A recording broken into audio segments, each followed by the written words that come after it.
मेरे खुश होने से क्या बनता है कि पब्लिक भी तो खुश हो। हमें कुछ किया हो तो पब्लिक खुश होगी, कुछ भी तो नहीं किया हमें। जो मोदी जी ने, आपने पता है कि हम जहाँ आपने यहाँ जहाँ बैठे हैं आपको चारों तरफ सड़क जाने लग रही है, हाईवे जाने लग रहे हैं। ये मोदी जी तो हाईवे बनाने लग रहे हैं। और आप देखोगे सारे के सारे गांवों की सड़क अब गांव में जाने लग रहे हैं। वहाँ गड्ढे गड्ढे, अब बारिश का टाइम है तो गड्ढे और ज़्यादा गड्ढे, ये नहीं पता लगता कि गाड़ी कहाँ जाने लग रही है। लेकिन वो भाषण देंगी तो मैंने चकाचक कर दिया, चकाचक कर दिया। पर्सनल विधायक का कोई भी इसके अंदर 1% भी कोई रोल नहीं है, ना वो कुछ करवा सकती। मैं तो सारे हमारे 65 अपने 65 गाँव सब में जाऊँ जी, एक बीच सड़क चकाचक नहीं है। मेरे को कहते हुए कोई मतलब कोई दिक्कत भी नहीं है हमें कि ये क्योंकि पार्टी की बुराई कर रहा है कि ये कर रहा है। बिल्कुल पार्टी की नहीं, सरकार की है। सरकार ने बहुत पैसा दिया है लेकिन उसके अंदर धांधली बहुत हुई है, ये सबको पता है। सर ये नवीन जी की वजह से कोई हार नहीं है। हम गांव में जाते थे, बड़ा लोगों को मनाया भी, लेकिन आके एक ही बात पटक जाती है कि हमें कमलेश डंडा, अगर कमलेश डंडा नवीन जी के साथ आएगी तो हम वोट नहीं देंगे। अब सारे गांव में जावा है तो नवीन जी के पास ये नहीं है कि मैं कहूँ, नवीन जी के पास भी 500 आदमी अगर किलाए तलकेंगे मिले, उन्होंने भी यही बात की है जी। हम सारे के सारे जब भी गाँव में निकले हैं तो एक ही बात है, हम कमलेश डंडा को साइड में कर दो, इसकी वजह से सारा आपको नुकसान हो रहा है। लेकिन वो कोई भी नेता अगर इनकी मदद करता है तो ये समझो आप अपने पार्टी के साथ नुकसान कर रहे हो। आज मेरी पार्टी बीजेपी है तो मेरे को खुल के कहने में कोई अर्ज नहीं है। अब इनकी वजह से नवीन जी को नुकसान होया है। अगर ये इनको सीट मिल जाती है तो दूसरा आदमी कोई भी आएगा तो 10 बजे उसकी वोट मांगने की जरूरत नहीं है, वो ऑटोमेटिक जीत जाएगा और बीजेपी अपनी सीट गवा देगी। इन्होंने दिए थे वो भी 80%, आज इनका नाम नहीं लेते। उनको घर जाती है, यहीं इलेक्शन में भी गए थे, उसके बाद उनको घर नहीं घुसने दिया, बाहर निकाल दिया। ऐसे ऐसे भाईचारा खराब कराया, किसी की जीरी डुबो दी, किसी का भाईचारा खराब कर दिया, सारे काम ये किए हैं। खास हरियाणा देखने वाले भाई सारे दर्शकों ने सोनू वाले राम राम। आपने भी पता है कि बहुत जल्द विधानसभा चुनाव होने वाले हैं, डेट डिक्लेयर भी होगी है। लेकिन जो प्रदेशाध्यक्ष हैं मोहनलाल बड़ोली जी, उनकी एक एप्लीकेशन डाली है चुनाव आयोग को कि भी चुनाव थोड़े से आगे जाने चाहिए, छुट्टी छाटी ही बीच में ज़्यादा हैं और उसका है जितने भी कर्मचारी या गैर कर्मचारी हैं वो छुट्टी मनाने खातर बाहर नहीं चले जाओ और जो मतदान जो परसेंटेज है वो कम नहीं हो जाए। तो वो चलो चुनाव आयोग का मामला है, वो एक्सेप्ट करे हैं या नहीं करे हैं वो आगे की बात है। हमारे साथ में कलायत है जो बीजेपी की करने लग रहे हैं पैरवी, नरेश डांडा जी वो मौजूद हैं। और एक और बता दूं, मैं फिल्म लाइन से जुड़े हुए हैं काफ़ी समय तक, और इनकी एक और विशेषता है, नवीन जिंदल के साथ में इनका विशेष लगाव रहा है और उनके संघर्ष के साथी भी हैं। काफ़ी पुराना समय तक उनके साथ में जुड़े हुए हैं और जैसे ही वो भाजपा में आए तो नरेश जी भी उनके साथ में भाजपा में आ गए। पहले ये भी कांग्रेसी होते थे और वो भी कांग्रेसी थे। नरेश जी स्वागत है आपका हमारे चैनल पर। सर सोनू भाई आपका और आपके खास हरियाणा के दर्शकों को भी मेरी तरफ से राम राम। और भाई सारे मिलकर वीडियो ने भी शेयर करिए और भाई के जितने सारे दर्शक हो और ज़्यादा प्यार दिए हो भाई की वीडियो में। तो आजकल टिकट का बड़ा सा चल रहा है, आप भी टिकट की जो मांग हो कर रहे हो, भाई मैं भी एक अच्छा दावेदार हूँ, मैं भी अच्छी जो पैरवी है वो कर सकूँ कलायत हल्का की। मैं नरेश जी आपसे यही बात पूछना चाहूँगा कि बहुत सारे टिकटार्थी हैं, बहुत सारे टिकट मांगे हैं, आपने अपने आप को किस तरह मजबूत समझा कि मैंने भी इस मैदान में आ जाना चाहिए? भाई जी तो भाई आपने बात की कि टिकट बहुत ज़्यादा मांगे हैं। हाँ। तो ये तो हमारी बीजेपी पार्टी के लिए प्लस पॉइंट है। हम जिस पार्टी के पास कैंडिडेट मतलब टिकट मांगने वाले नहीं होंगे तो उसका जनाधार नहीं है। तो ये साबित हुआ है इससे कि कलायत में बीजेपी का जनाधार बहुत बड़ा है, तो इसलिए इतने टिकटार्थी हैं। उन सारे भाइयों का स्वागत है कि वो जितने टिकट मांगने लग रहे हैं सबने मांगने भी चाहिए। मैं तो और 5-10 और निकलने चाहिए, अभी 5-4 दिन और पड़े हैं। तो अपने आप को किस तरह का मजबूत मानो हो, क्योंकि जब मेरिट की बात आवे है तो नरेश डांडा भी अपना पक्ष रखागा, भाई ये प्लस पॉइंट नरेश डांडा गए हैं और कहीं ना कहीं मेरे को भी टिकट मिलनी चाहिए। सर मेरे ये एक राजनीति अनुभव मेरा 20 साल का है। नवीन जी के साथ पहले भी हमने काम किया है। नवीन जी दोबारा से सांसद अब तीसरी बार सांसद बन गए हैं। नवीन जी की मदद से हमें जो उनकी पॉलिसी हैं, कुछ जो नए हैं उनको नहीं पता हमें क्या क्या पॉलिसी हैं। हमें नवीन जी के पास ये है कि यहाँ पे जितने भी अफसर हैं जो पैसा है वो जैसे ऊपर से कहते हैं, मोदी जी कहते हैं कि यहाँ पर 100 रुपये जाएंगे और तो नीचे से धरातल पर लगेंगे, वो नवीन जी की पहले से ही पॉलिसी है। तो उसका हमें ज्ञान है कि जो अपने यहाँ एरिया में जो काम होने वाले हैं। और नवीन जी जो सरकार का ग्रांट होता है वो तो है ही है, वो अपनी जेब से ही पैसे लगा के यहाँ डिस्ट्रीब्यूट करते हैं। उसके लिए हम पुराने जुड़े हुए हैं और ज़्यादा 10 काम और ज़्यादा उन भाइयों से ज़्यादा करवा सकते हैं। तो एक और है नरेश जी, इब मैं दर्शकों का बता दूं भाई, नरेश जी उसी गांव तावे हैं जिस गांव का नाम पे कमलेश डांडा जी टिकट लेकर आई थी, और अब भी सीटिंग एमएलए हैं, तो सीटिंग एमएलए की टिकट पता नहीं कटेगी ना कटेगी, वो पार्टी का काम है। लेकिन आप नहीं चाहते कि उन्हें दोबारा टिकट मिले, या फिर सीटिंग एमएलए के काम तक खुश नहीं हो आप? नहीं, मैं कलायत के कोई भी काम खुश नहीं है हमें। मेरा खुश होने से क्या बनता है कि पब्लिक भी तो खुश हो। हमें कुछ किया हो तो पब्लिक खुश होगी, कुछ भी तो नहीं किया। हमें जो मोदी जी ने, आपने पता है कि हम जहाँ आपने यहाँ जहाँ बैठे हैं आपको चारों तरफ सड़क जाने लग रही है, हाईवे जाने लग रहे हैं। ये मोदी जी तो हाईवे बनाने लग रहे हैं, और आप देखोगे सारे के सारे गांवों की सड़क अब गांव में जाने लग रहे हैं। वहाँ गड्ढे गड्ढे, अब बारिश का टाइम है तो गड्ढे और ज़्यादा गड्ढे, ये नहीं पता लगता कि गाड़ी कहाँ जाने लग रही है।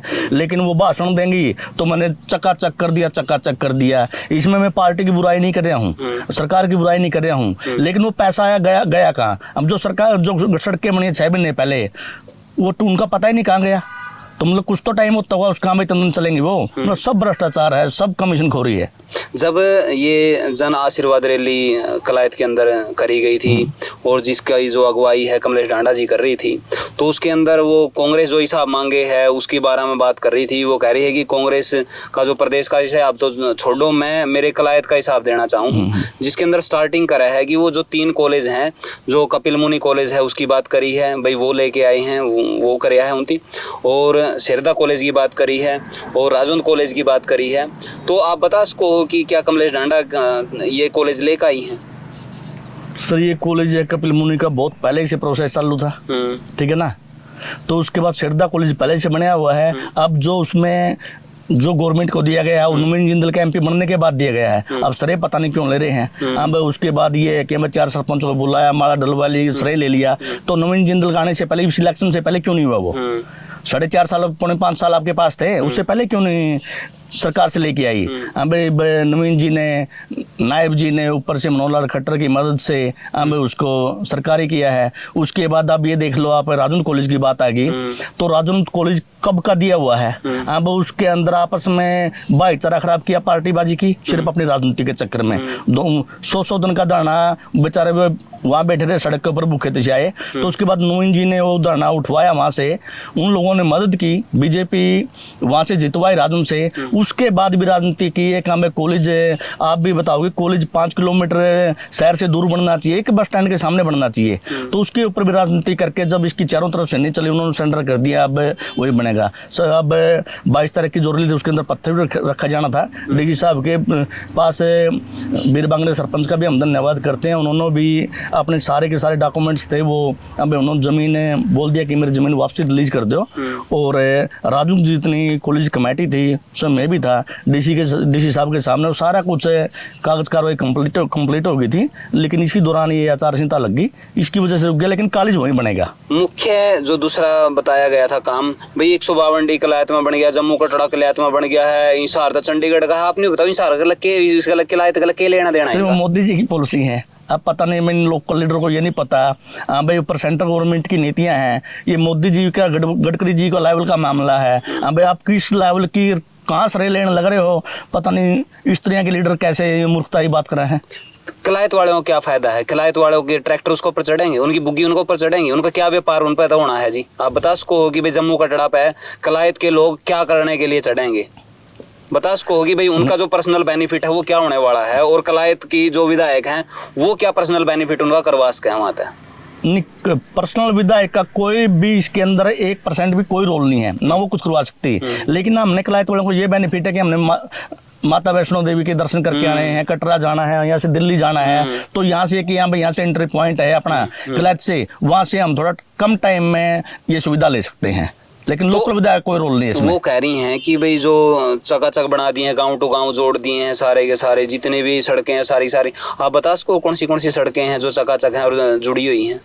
मैं तो सारे हमारे 65 अपने 65 गाँव सब में जाऊँ जी, एक बीच सड़क चकाचक नहीं है। मेरे को कहते हुए कोई मतलब कोई दिक्कत भी नहीं है। हमें की है क्योंकि पार्टी की बुराई कर रहा है कि ये कर रहा है, बिल्कुल पार्टी की नहीं, सरकार की है। सरकार ने बहुत पैसा दिया है, लेकिन उसके अंदर धांधली बहुत हुई है, ये सबको पता है। सारे के सारे अपने गांव के रह के अपने ठेकेदार हैं, सब काम कमीशन पे हुआ है। ऊपर वाले नेताओं को कुछ पता नहीं लगने दिया। जब तक पता लगा तब तक लेट हो चुके थे। हाँ, आपने एक पीछे भी मैंने वो इंटरव्यू देखा था, उसका मैं खुलकर आरोप लगाए थे कि भाई ये इज्जत जानी जानी बची है और कोई कसर नहीं छोड़ी गई थी बीच में गड़बड़ झाला करण में। तो आज लग जो पीछे हैं वो हलवाइयाँ लग के नहीं दे रखे, कुछ इसी सी बात भी आपने नहीं बताई। दे रखे जी, वहाँ से नवीन जी के वहाँ से सारा एक एक पैसा आ रहे हैं, लेकिन बीच में पैसे खा रहे हैं। वहाँ से ऑफिस में तो गाड़ी 80-80 ले, वहाँ कम 10 गाड़ी नहीं आ रही हैं। मेरे गांव की बता दूँ, मेरे गांव में 100 आदमी इकट्ठे कर रहे हैं, ड्रामा कर रहे हैं, 3-3, 4-4 घंटे इलेक्शन के टाइम में खराब कर रहे हैं। मैं बोलूँ ला रहा हूँ मैं तो पर्ची एक नहीं देनी, नहीं सारी पर्ची आएंगी, सारी पर्ची में तो एक पर्ची नहीं आई। और यहाँ एक जगह नहीं, यहाँ और भी जितने इनके पर्सनल वर्कर थे जिन्होंने पर्सनल काम करवाए हैं इन्होंने, जिनके उन्होंने भी वोट नवीन जिंदल की नहीं दी। तो उनका मकसद ये था कि हम नवीन जिंदल जी आउट ही हो जाए कि हम ऊपर फिर आपका रास्ता साफ रहेगा। अब ये हो गया कि हम एक ऊपर आपके सिर के ऊपर खुंटा आ गया तो कल ना ये मन मर्जी तो चलने नहीं देगा। कलायत में स्थिति काफ़ी ज़्यादा ख़राब रही है, जबकि जो पिछला चुनाव था उसमें भाजपा जीती थी जिसमें कमलेश ढांडा जी जीत का आई हैं। तो फिर इसमें लोकसभा में क्यों नहीं, जबकि नवीन जिंदल के ऊपर कोई पर्सनली कोई सा दाग भी नहीं था कि भी न्यू कैश का भी उसकी छवि के ऊपर कोई खराबा हो।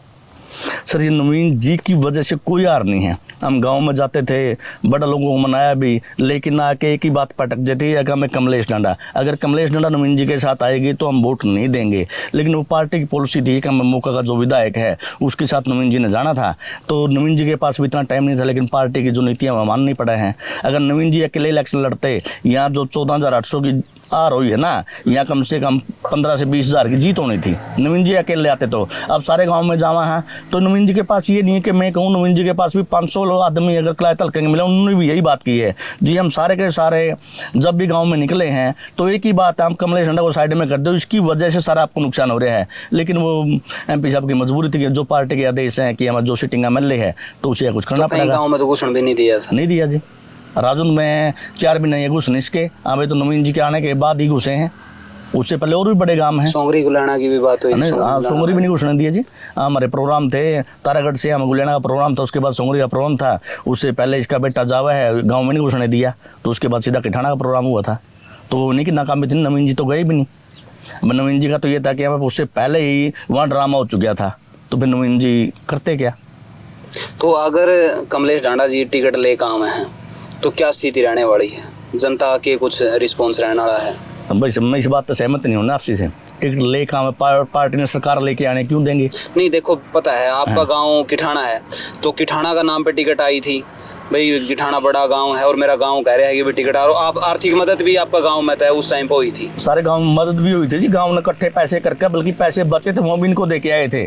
सारे के सारे जिन परिवारों ने, हमारा परिवार था जो, हमें मेन नहीं था कि मैंने कोई वोट दिया हो, मैं उस टाइम कांग्रेस पार्टी से लगातार था कि मैं अपनी पार्टी के साथ कभी गद्दारी नहीं करता। अब भी ये कि आप एक सिर्फ एक पर्सन के लिए आप अगर आप बीजेपी पार्टी के साथ गद्दारी कर रहे हो तो ये अच्छी बात नहीं है। कोई भी नेता अगर इनकी मदद करता है तो ये समझो आप अपने पार्टी के साथ नुकसान कर रहे हो। आज मेरी पार्टी बीजेपी है तो मेरे को खुल के कहने में कोई अर्ज नहीं है, अब इनकी वजह से नवीन जी को नुकसान हुआ है। अगर ये इनको सीट मिल जाती है तो दूसरा आदमी कोई भी आएगा तो 10 बजे उसकी वोट मांगने की जरूरत नहीं है, वो ऑटोमेटिक जीत जाएगा और बीजेपी अपनी सीट गवा देगी।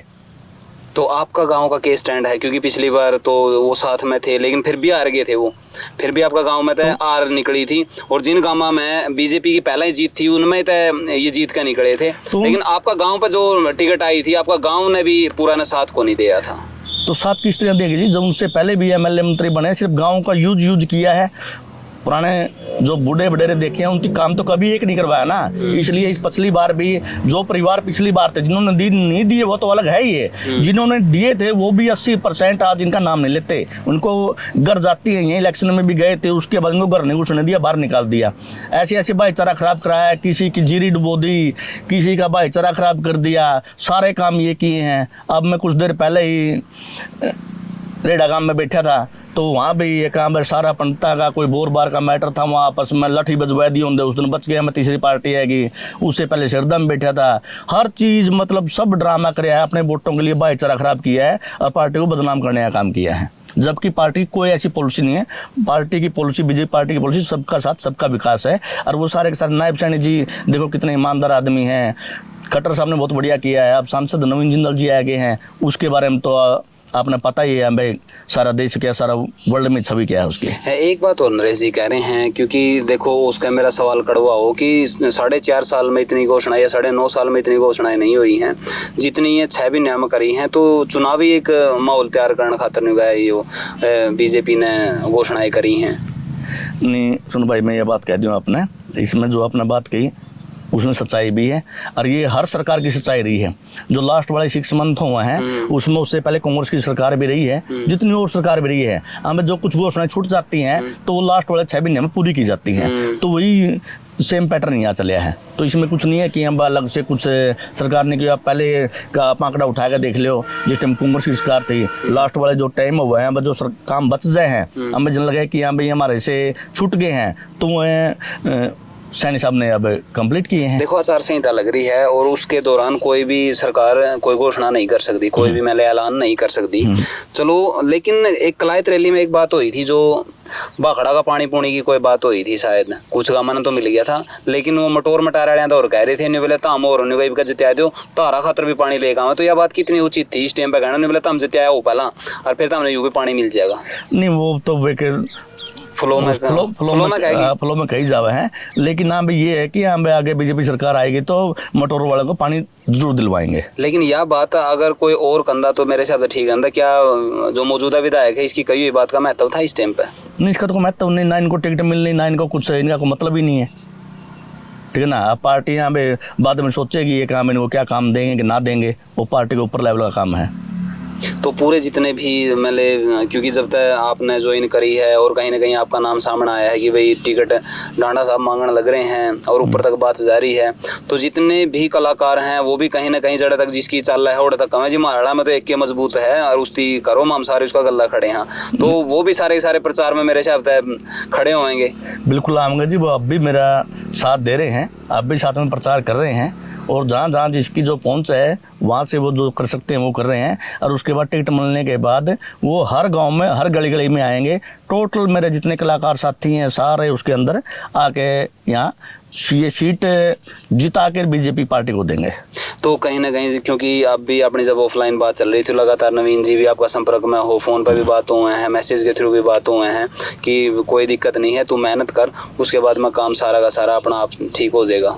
तो उनकी तरफ से भी एक पॉजिटिव रिस्पांस कहीं ना कहीं आपने देखने मिला है?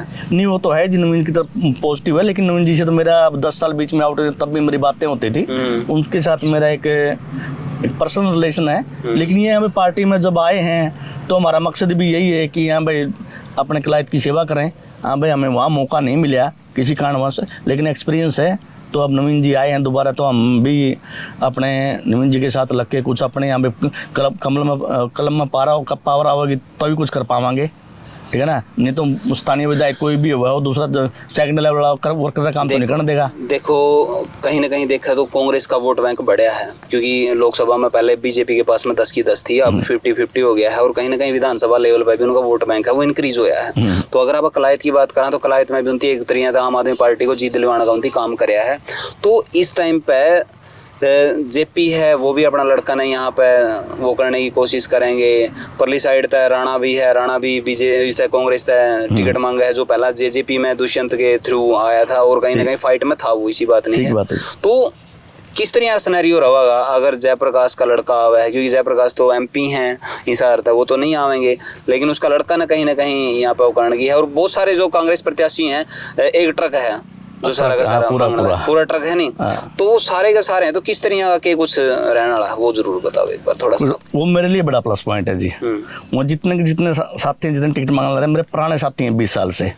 यहाँ एक ही पैटर्न चलेगा, तो जो बीजेपी के जो दूसरे टिकट मांग रहे हैं वो उन पर तो नहीं लागू होगा, कि उनके साथ उनका कोई वास्ता नहीं है। मेरे लिए सबके साथ पर्सनल रिश्ते यार, पर्सनल सबके साथ काम किया है। यहाँ 2 गुट में काम चलेगा, एक रणदीप गुट और एक जयप्रकाश गुट।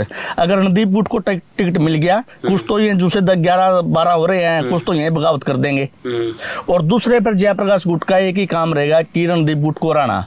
अगर जयप्रकाश गुट को, उड्डा गुट को टिकट मिल गई तो रणदीप गुट का एक ही काम है, सिर्फ उसके लड़के को हराना। और वो मेरे लिए प्लस पॉइंट है। वो सारे के सारे मेरे बढ़िया मित्र हैं, सबने बढ़िया काम करके हैं, वो सारे वोट मेरे लिए बढ़िया मेहनत करेंगे। मेरे लिए पार्टी के वोट आएंगे। और कांग्रेस के जो ये 50% इनका एंटी दड़ा है ना, वो सारा मेरे पास आएगा। तो कहीं ना कहीं आपने कौन सा गुट इसमें है भी लगा है कि कलायत में रणदीप गुट की टिकट आवेगी या फिर जेपी? देखो अपने आप में मजबूत नेशनल लेवल का जो लीडर है रणदीप भी है, न्यू कोनी की भी आप उसकी कमजोर मान लो। दूसरी बात देखो तो एमपी हैं और जो एक टिकट भी नहीं कहा भाई बता किसकी देनी है, तो ये तो नहीं कहा मेरा छोरा ना दो। नहीं पहली बात तो सर आपने बता दी, एमपी हिसार का है ना कि कुरुक्षेत्र का। कुरुक्षेत्र का कलायत कुरुक्षेत्र का पार्ट है, एमपी ये हिसार का है। वो नवीन जिंदल कह सकता है किसी की मर्जी है कहाँ भाई मेरे कहने से टिकट दे दो, ये यहाँ नहीं कह सकता। तो वो भाजपा की कहेगा नहीं, वो भाजपा की कहेगा, लेकिन कांग्रेस की टिकट नवीन जिंदल का कहना तो थोड़े देंगे कोई। सर कांग्रेस में नहीं आप बात नहीं समझ पाए मेरी। कहने आपने जो एमपी की बात की जयप्रकाश की, जयप्रकाश हिसार से एमपी, वो हिसार में कह सकते हैं। हमें जैसे पता लग गया है बरवाड़ा से उसके भाई की तैयारी भी चल रही है, वहाँ भी चल रही है। अगर इधर कोई 19-21 जज एक टिकट वहाँ ले ले तो फार्म थे वो भरे गए थे, तो उसमें बरवाड़ा और आदमपुर 3 जगह थे, 2-3 जगह आवेदन दे रखे है कि बीमा मैडता है। हाँ, लेकिन गुट दोनों बराबर के हैं जी। किसी ना रणदीप गुट कम है ना उड्डा गुट कम है, दोनों बराबर है। अब कह रहा हूँ किस करवट बैठेगा वो तो जिस दिन टिकट अनाउंस होगा ना उस दिन नहीं पता लगेगा, लेकिन मेरे लिए प्लस पॉइंट है। नहीं इसमें आप थोड़े से और अंदर से जाकर देखा नहीं तो जो रणदीप गुट है उसके अंदर जो करिया श्वेता डुल है और ये बड़े सीकरी वाले हैं, तो इनमें तो कौन सा लगा है? क्योंकि नाम 2-3 एक ऊपर आए हैं, क्योंकि वो तो 50-60 नंबर रखे हैं। कहाँ छोड़ दिया? हाँ मैंने 3 एक बताया नहीं, मैंने 3 एक, क्योंकि वो भी अच्छा है और मेरे हिसाब से वो देखा तो नंबर 1 पाना चाहिए, वो नंबर 1 पे आएगा, नंबर 1 पे आना चाहिए वो जो कोले खां है, क्योंकि कोले खां काफी लंबा समय तक संघर्ष कर रहा है और जो ग्राउंड पे है सबसे मजबूत वो है, क्योंकि बाद श्वेता बाद में आई है, उसका पहला वो है। दूसरा नंबर पे देखा तो बड़े सीकरी वाले हैं, लेकिन इनका ऊपर एक आउटसाइडर का भी लग गया है। बस वही लग रहा है, लेकिन उन्होंने मेहनत करकी है ग्राउंड लेवल पे, लेकिन उन पर आउटसाइडर का लग जाए। हाँ। लेकिन मैं आज आपको बता देता हूँ टिकट 2 में है, जयप्रकाश के लड़के में धर्मवीर कोले खां में। ये दूसरे भाई जो टिकट मांगे बुरा ना मानियो, क्योंकि मैंने पहले घोषणा कर दी है।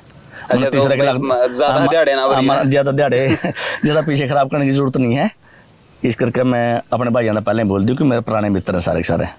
तो और कौन सी पार्टी का पड़ा देखो कि भाई, क्योंकि देखो मोस्टली तो बीजेपी और कांग्रेस के अंदर ही सारा का सारा नेक टू नेक होने वाला है, लेकिन पहले देखो तो 10 सीट जेजेपी भी लेकर आई है, लेकिन उसका ग्राफ एकदम जो शेयर मार्केट क्रैश नहीं हो जाएगा, तो वो उसका क्रैशिंग देखने मिली है। और कहीं ना कहीं दुष्यंत चौटाला जी ने भी मानी है बात है कि भी जो किसान आंदोलन में मैं दिल्ली जाकर नहीं बैठा नहीं, उसका खामियाजा मैंने भुगतना पड़ा है। लेकिन वो 2021 का बारे में बात करें भाई, मैंने प्रेस कॉन्फ्रेंस करके यह बात बोली है, आप उठा के देख लो, अगर एमएसपी कोई आंच आवेगी तो मैं किसानों के साथ जाऊंगा और मैं उसी टाइम पे एग्जिट कर जाऊंगा। लेकिन यह बात किसी ने सुनी नहीं, यह बात किसी ने देखी नहीं और कहीं ना कहीं बड़ा नुकसान उसकी होया है। बिल्कुल होया जी, लेकिन इन बातों कोई मतलब नहीं है। जब उसमें पब्लिक का साथ देना तो उस टाइम नहीं दिया है, ठीक है ना। उसके बाद जो है फिर तो मोदी जी ने यहाँ पे जो किसानों की मांग थी यहाँ पे तकरीबन मान ली थी, यहाँ पे कानून वापसी की मांग थी, मैंने तो वो वापस ले लिए थे। और अब जब एमएसपी की बात आई है, सैनी साहब ने अब आपके सामने घोषणा ही कर दिया, हरियाणा के अंदर जितनी भी फसलें बोई जाती है वो सारे की सारी एमएसपी पर खरीदी जाएंगी। अब उनके पास कोई मुद्दा नहीं है कि यहाँ पे कोई ऐसा मुद्दा वो जो बुना पाएंगे। तो आपने लगा है कि जो विधानसभा में काम नहीं बने हैं और भाजपा की विधायक रही हैं, तो उसका खामियाजा आने वाला जो प्रत्याशी है उसकी भी कहीं ना कहीं भुगतान मिलेगा, क्योंकि नाम कहीं ना कहीं पहला भी तो जाएगा नहीं कि भाई था तो भाजपा का नाम, तो कहीं ना कहीं भाजपा का होगा, बेसिक विधायक ना करवाए हो काम, तो उसका खामियाजा कहीं ना कहीं देखेगा। पर्सनल लीडर फेलियर रहा है इसमें, बीजेपी का मैं ज़्यादा कसूर मानता नहीं कि यहाँ पे जब जाके आप वहाँ पर बड़े नेताओं से, जैसे खट्टर साहब सीएम थे, नायब सैनी साहब थे, यहाँ पर उन्हें जाएगा जब कोई आपकी हल्के की आप डिमांड ही नहीं बताओगे, उनको क्या पता है भाई आपके हल्के की डिमांड है। जो हल्के का विधायक होता है उसी की तो डिमांड होती है ना कि यहाँ पे कहाँ क्या क्या काम है। ये सिर्फ अपना भाईचारा में भाई जवाब से बाहर निकल नहीं पाए कि यहाँ पे कहाँ से क्या आएगा, कहाँ से क्या आएगा, सिर्फ इस उड़ूज पुड़ूज मरे, जहाँ से नहीं आया वहीं काम रखवा दिए, जिस वजह से एक उदाहरण ये आप वाली सड़क का भी है। एक सफाई घोटाला का नाम बड़ा आया था और वो मुद्दा आज भी है, बेसिक ठंडा बस्ता में वो दिखने लग रहा है, लेकिन वो वास्तव में ठंडा बस्ता में नहीं है, हो जाएगा भी नहीं। तो ठंडा बस्ता में नहीं है, तो इसका खामियाजा किस किस्ती है उसका, क्योंकि उसका है थोड़ा टाइम जरूर लगेगा उसमें, लेकिन जो जो दोषी हैं उनका ऊपर तलवार जरूर लटकेगी। सर मैं आपको बता देता हूँ कि वो मुद्दा इलेक्शन होने दो, सरकार पलटेगी, सरकार पलटते वक्त ही या उसके अंदर बीजेपी के नेता हैं, स्थानीय नेता हैं, या कोई कांग्रेस का या किसी भी पार्टी का है, सारे के सारे अंदर जाएंगे, बचने का कोई खतरा नहीं है। तो इस मामले को फिलहाल दबाया गया है भाई, चलो पड़े रहने दो, कोई बात नहीं है। ना तो मेरे को इतना उसके बारे में जानकारी है। और एक जो डिपार्टमेंटली काम है, यानी कि अंदर खाता है जो भी उसका ऊपर प्रक्रिया वो चल रही है, वो चल रही है, वो डिपार्टमेंटली काम है जी। वो जो जिसके इंक्वायरी देर की है वो अपने हिसाब से इंक्वायरी, यानी कि जब निकलेगी वो तो निकलेगी जरूर। निकलेगी पक्की। ये नहीं है कि हाँ भाई इसको दबा दिया जाएगा कि खत्म हो जाए, कुछ नहीं, लगातार इस पे प्रोसेस चल रहा है। पहला एक रिचार्ज बोर घोटाला हुआ था, मैंने उसका बारे में भी उठाया था। जितने भी रिचार्ज बोर सारे के सारे हम लगे थे, तो वो कागजा में तो सारे रिचार्ज बोर हैं, लेकिन वो किसी तालाब के ऊपर नहीं है। किसी तालाब का ऊपर एक 10 फुट का खुड का मार्ग है ना, जिसमें कोई ब्लॉकेज है। उसके बाद में दूसरा आप बजरी पड़ी है, एक एक तालाब पर 2-2 रिचार्ज बोर लग रहे हैं, लेकिन उनकी बिलिंग कागजा में पूरी हो रही है। मैंने वो पहला मामला भी उठाया था, लेकिन उसका कोई वो नहीं हुआ है। तो कहीं ना कहीं आपने लगा है कि इस तरह के कई सारे और भी घोटाले हुए होंगे। आपने तो ये चलो वहाँ बता दिया कि तालाब के आसपास तो लग रहे हैं, मेरे पास तो ये लेकिन क्या लग रही है, पर्सनल प्राइवेट स्कूलों में लगा रखे हैं।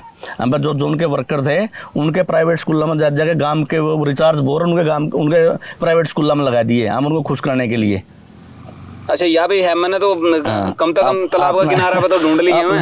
आपने तालाब का किनारा पढ़ लिया, जब हम उनकी फाइल खुलेगी ना, नेक्स्ट सरकार आएगी तारा भाई MLA बनेगा, जब उसकी फाइल निकाल लेंगे ना, वह कहाँ किस किस प्राइवेट स्कूल में लग रहे हैं, हम भाई प्राइवेट स्कूलों में कौन से ग्रांट है, कड़ा तक गए, हमें कुकर वापसी गए हैं, वो सब कुछ सामने है पब्लिक के, आ जाएगा सारा। और पब्लिक ने पता है सबको, सब आपको पता नहीं क्यों नहीं पता है। सारे जितने पत्रकार हैं, मैं कलायत बैठा हूँ, राजून बैठा हूँ, जहाँ बैठा हूँ, तकरीबन सबको पता है। नहीं देखो, जो प्राइवेट स्कूल वाली बात है नहीं, प्राइवेट स्कूल वाली तो मेरे को नहीं पता थी, लेकिन मैंने सबसे पहले रिचार्ज बोर का जरूर घोटाला ढूंढ लिया था। क्योंकि मेरे हिसाब से मैंने 3 साल तो जरूर हो गया उस घोटाला ढूंढे में, कि भाई 3 साल पहले मैंने आपका गाँव का भी तालाब पे मैं गया था, जड़े एक जगह बजरी पड़ी थी और एक जगह 10 फुट का खड़का, महाराज चल लिया कदे यूं बोले कदे नहीं चल लिया भाई साहब। तो फिर वो गांव वाले दूसरी जगह भी मैंने लेकर गए, यूं बोले यार बजरी गिर रखी है, कागजा में पूरा बन रहा है। कागजा में तो बहुत कुछ बन रहा है जी, कागजा में जाकर देख लियो। कागजा में मतलब सरकार ने पैसा बहुत बढ़िया दिया है। अगर वो सरकार ये मौके के विधायक अगर धरातल लगा रखे होते ना, जो आपको नुकसान होगा ये नहीं होता। अगर आज इनका मतलब पर्सनल जो विरोध है ना, वो विरोध नहीं होता। बीजेपी का विरोध नहीं है, पर्सनल विरोध है। जैसे नवीन जी का कोई विरोध नहीं था, हाँ भाई यहाँ का स्थानीय विधायक का विरोध था, भाई इसकी वजह से हम वो नहीं देंगे। हाँ भाई, अगर इसकी वजह से अगर मैं कल यहाँ से ये जीत गई तो तर्क ने फिर या उरे खूंटे काट देगी, भाईचारा खराब करेगी। हम इनका सारा भाईचारा आपस में जो सिस्टम है ना, अब यही हो गया कि 2 चेहरा गठबंधन घर का बनया, चाहे उनके आपस के पद हों चाहे क्या के पद हों, वो भी उनकी चाहिए, कमीशन भी हर जगह चाहिए। बस पूछो ना तो क्या क्या है कि शायद मैंने पता नहीं कहनी चाहिए ना कहनी चाहिए, मेरी पार्टी की वो है, लेकिन इसमें पार्टी का कोई कुछ नहीं। पार्टी ने पैसा दिया, स्थानीय विधायक ने सारा बेकार की है, बिल्ला ला दिया। हाँ बिल्ला ला दिया। कुछ 20-30 और पैर रखे थे अलग अलग थे, जिनको वो सारा वो साथ में उनके जेब में गया है। तो कलायत की जनता के कुछ अपील करोगे? बस अपील तो यही है सारी जनता था हाथ जोड़ के, बीजेपी पार्टी आपके आशीर्वाद से मेरे को टिकट देगी और बढ़िया वोट तो मैंने जिता दियो। उसके बाद जो आपने इन 5 साल में जो आपके काम ना होता है, वही नवीन जी वाली बात से वो 10 गुने आपने करके इन 5 साल में कंप्लीट कर देंगे। और कहीं भाईचारा, कहीं गपलेबाजी, कोई परिवार का ठेकेदार नहीं, कोई मेरा परिवार का रिश्तेदार कदे गाड़ी में बैठा नहीं मिलेगा आपने। एक दिन भी गाड़ी में सिर्फ हल्का वाले जो लोग हैं वहीं बैठेंगे। ये नहीं है परिवार का भाई भतीजा मामा फूफा जो भी हुआ है, कोई मेरी गाड़ी में कदे बैठा नहीं मिलेगा। किसी के पास ठेके नहीं मिलेंगे, किसी की ईंट की फैक्ट्री नहीं मिलेगी। सब जितना पैसा आवेगा सरकार का वो तो आपका एक पैसा आपके कलायत हल्का में लगेगा। और उससे 5 से 4 करोड़ रुपये और नवीन जिंदल पर रिक्वेस्ट करके वो भी आप कलायत हल्का में लगाएंगे। तो भाई आपने क्या कुछ लगा है कलायत में, वाकई में काम हुए हैं ना हुए हैं, गलती किसकी है, सरकार की है या फिर मौजूदा विधायक की है? और आने वाला टाइम में आप किसकी चाहो हो कि भाई उरे का विधायक बने, कौन सी पार्टी ने चाहो कि उसका विधायक बने? नीचे कमेंट बॉक्स में आप जरूर बताएं। वीडियो ने शेयर कर दियो। मिला नेक्स्ट वीडियो में, तब तक के लिए जय हिंद, वंदे मातरम, जय जवान जय किसान।